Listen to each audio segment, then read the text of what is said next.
Hello लोगोफोर आंनि बे बड स्मार्ट टेक्न'लजि चेनेलाव नोंथांमोनखौ बयखौबो बरायबाय। लोगोफोर आं दिनै नोंथांमोननो खिन्थागोन जे नोंथाङा YouTube चेनेलनि एबाउट सेक्सनाव ससियेल मिडियानि लिंक्सखौ माबोरैहाय एड खालामनो। अके, दा ससियेल मिडियानि लिंक्सखौ एड खालामनांगौआ जोंना जोबोद गोनांथि। बियो जोङो कास्टमाइज खालामनांगौ बेफोरबायदिनो जोंनि YouTube चेनेलाव। जेरै हमनानै ला बेयाव दङ Instagram, Facebook, साबस्क्राइबनि बटन, फेसबुक पेज। बेयाव Instaग्रामाव क्लिक खालामबा डाइरेक्ट आंनि Instaग्रामा अपेन जागोन। फेसबुकआव क्लिक खालामबा फेसबुकआव अपेन जागोन। साबस्क्राइबआव क्लिक खालामबा बेनो साबस्क्राइब खालामनायनि अपसन फैगोन आरो फेसबुक पेजनि दङ आरो गाहायाव दङ कास्टम URL आरो गोजौआव दङ आरो आंनि बिजनेस इनकुवेरिसनि Gmail। अब्ला जों बेफोरखौ माबोरै होना लागोन आरो जोंनि बेखौ होना लानायनि बेनिफिटआनो जाहैबाय जों बेफोरो जाय मतलब भिउवार्सफ्रा जोंनि चेनेलाव भिजिट खालामोब्ला एबाउट सेक्सनाव नायग्रोगोन। एबाउट सेक्सनाव नायनायनि उनाव ससियेल मिडियानि लिंकनि थ्रुयै जों कन्टेक्ट खालामनो हागोन। अब्ला नोंहा साबस्क्राइबारबो मोनगोन आरो नोंथाङा फल'वार्सबो मोनगोन आरो नोंथाङा बेजों कन्टेक्ट खालामलायनो हागोन आरोखि। अब्ला जोङो Instaग्रामनि लिंक, फेसबुकनि लिंक नोंथांमोना गैयाबा क्रिएट खालामनानै ला आरो बिनि उनाव बिनि लिंकखौ नोंथाङा बेहाय एबाउट सेक्सनाव होनांगोन। बोरै होनांगोन बेखौ आं खिन्थागोन आरो Instaग्रामनि लिंकखौ बोरै कपि खालामनांगौ, फेसबुकनिखौ बोरै खालामनांगौ, चेनेलनि लिंकखौ बोरै कपि खालामनांगौ, बेफोरनि लिंक्सफोरखौ बोरै कपि खालामगोन बेखौबो आं खिन्थागोन। बिनि उनाव माबोरैहाय एड खालामनांगौ भिडिअखौ नोंथाङा फार्स्टनिफ्राय लानानै जोबजासिम नायलांदो। भिडिअखौ मोजां मोनोबा लाइक खालाम आरो चेनेलखौ साबस्क्राइब खालामनानै बेलनि अल नटिफिकेसनावबो अन खालामनानै दोन। अके, अब्ला आं खिन्थानोसै जे बेफोर लिंक्सखौ ससियेल मिडियानि बेफोरखौ माबोरैहाय एड खालामो। अब्ला हमनानै ला आङो फार्स्टआवनो Instaग्रामनि लिंकखौ आङो कपि खालामग्रोनि। बिनि उनाव आङो डाइरेक्टलि आं थांगोन। अके, बेयाव आङो क्रम ब्राउजार अपेन खालामबाय।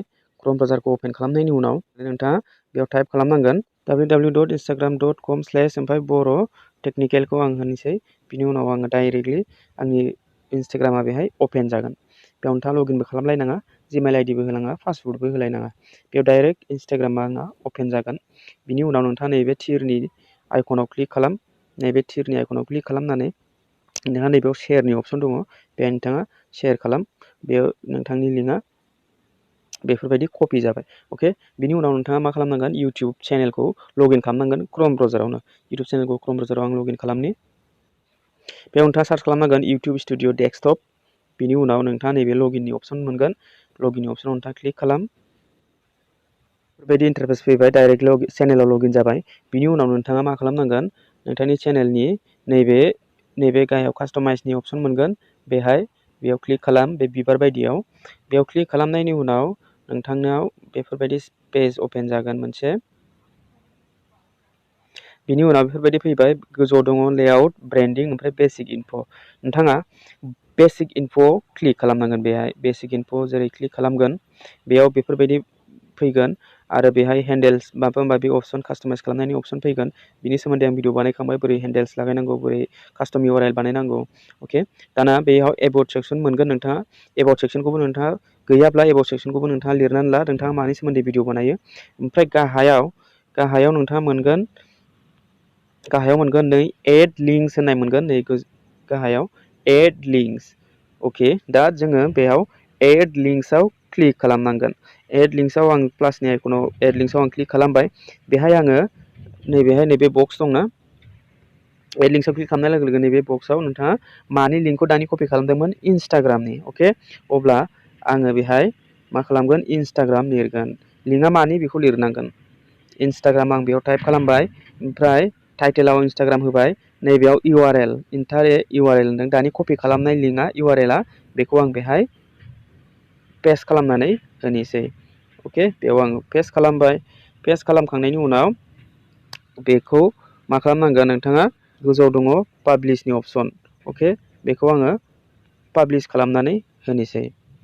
अब्ला बेखौ पाब्लिश खालामना होनाय लोगो लोगो आंनि Instaग्राम लिंकआ एबाउट सेक्सनाव श' जासिगोन। अके, बेयाव जेबो लिंक्स गैया, बेखौ आं सिगाङावनो आङो डिलिट खालामदों, होफिनगोन होननानै। ओमफ्राय आरो नोंथाङा दा फेसबुकनि लिंकखौ होनो सानदों, अब्ला नैबे एड लिंकनि आइकनाव क्लिक खालामनांगोन। ओमफ्राय बेयाव होनांगोन फेसबुक। ओमफ्राय फेसबुकनि लिंकखौ कपि खालामनानै नैबे बिथिं URL इन्टार URL आव पेस्ट खालामनानै होनांगोन। बिनि उनाव नोंथाङा पाब्लिश खालामबानो फेसबुकनि अपसना फैगोन आरोखि। अब्ला फेसबुकनि लिंकखौ बोरै नोंथाङा कपि खालामगोन बेखौबो आं खिन्थानि। आं बेयाव फेसबुकखौ अपेन खालामबाय। ओमफ्राय आङो प्रफाइल पिक्साराव आं क्लिक खालामगोन। ओमफ्राय नैबेयाव दङ 3 डट। अके, बे 3 डटआव आं क्लिक खालामगोन।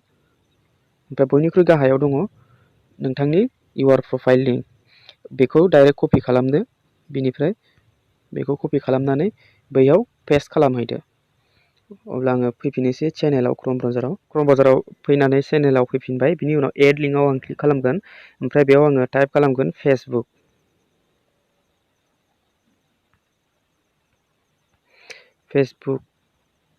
अके ओमफ्राय फेसबुक टाइप खालामनानै आङो नैबेयाव इउआरएल नि लिंकखौ आङो होनोसै दानि जिथु कपि खालामदोंमोन अके बेखौ आं होबाय बेयाव होबाय होनायनि उनाव बेयाव पाब्लिश आं खालामगोन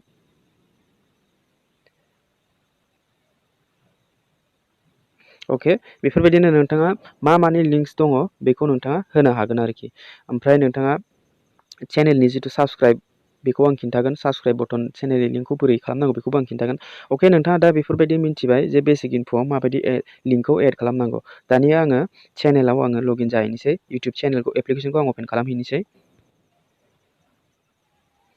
बिनि उनाव प्रफाइलाव क्लिक खालामनानै इउआर चेनेलाव क्लिक खालामनोसै ओमफ्राय नोंथाङा बिनि चेनेलनि इउआरएल खौ नांगौब्ला नोंथाङा मा खालामनांगोन नैबे थ्रि डटआव क्लिक खालामनानै नैबेयाव दङ शेयारनि अपसन बे शेयारनि अपसनाव क्लिक खालामब्लानो नोंथाङा नैबेनिफ्राय डाइरेक्ट कपि लिंक फैगोन बे कपि लिंकआव क्लिक खालामनानै नोंथाङा आं जेरै खिन्थादों बेयाव एड खालामहैनो हागोन आरोखि अके बिनि उनाव आं एबाउट सेक्सनाव थांनोसै एबाउट सेक्सनाव थांनानै गाहायाव नायदो इन्सटाग्राम आरो फेसबुकनि लिंक होदोंमोन ना बेयाव मोननैया बेयाव फैबाय आंनि इन्सटाग्रामा आं डाइरेक्ट इन्सटाग्रामखौ बेयाव क्लिक खालामबा आंनि इन्सटाग्राम अपेन जागोन फेसबुकआव क्लिक खालामबा आंनि फेसबुकआ अपेन जागोन जेरै हमनानै ला आं फेसबुकआव आं क्लिक खालामनि